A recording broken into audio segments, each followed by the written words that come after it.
வணக்கம். நாம் இப்போ எந்த இடத்த பார்க்க போகிறோன்னா, தென்காசி மாவட்டம் பூலாங்குளத்தில் தாங்க ஒரு அருமையான இடத்த பார்த்துக்கிட்டு இருக்கோம். பூலாங்குளத்தில் இருந்து ஆண்டிப்பட்டி ஆலங்குளம் வர தார் ரோடு மெயின் ரோட்டில் பார்த்திங்கன்னா 1 ஏக்கர் 35 சென்ட் இடம், அருமையான இடம். இந்த இடம் தான் பார்த்துக்கிடுங்க. மோப்பு 170 அடி ரோடு மோப்பு இருக்குது. தொழிற்சாலை துவங்குவதற்கு முதலீடுகளுக்கு ஏற்ற சூப்பர் இடம். இடத்த பார்த்திங்கன்னா அருமையான இடமா இருக்குது. 1 ஏக்கர் 35 சென்ட் தாங்க இருக்குது. இதை இரண்டாக பிரித்து கூட தரலாம். 1 ஏக்கர் 35 சென்ட் இடத்தில் இரண்டாக பிரித்து தரலாம். 170 அடி ரோடு மோப்பு உள்ளது.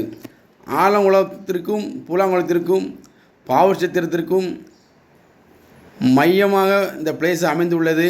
அருமையான இடம். இடம் தேவை எனில் மேலே உள்ள நம்பருக்கு தொடர்பு கொள்ளுங்கள். நல்லதொரு விலைக்கு நாங்கள் முடித்து தருகின்றோம். இந்த ரோடு தொழிற்சாலை மிகுந்த ஒரு ரோடாக மாறி வருகின்றது. மிக குறைந்த விலையில் தொழிற்சாலை அமைப்பதற்கு ஏற்ற இடம் இந்த இடம். முதலீடுகளுக்கு ஏற்ற இடம்.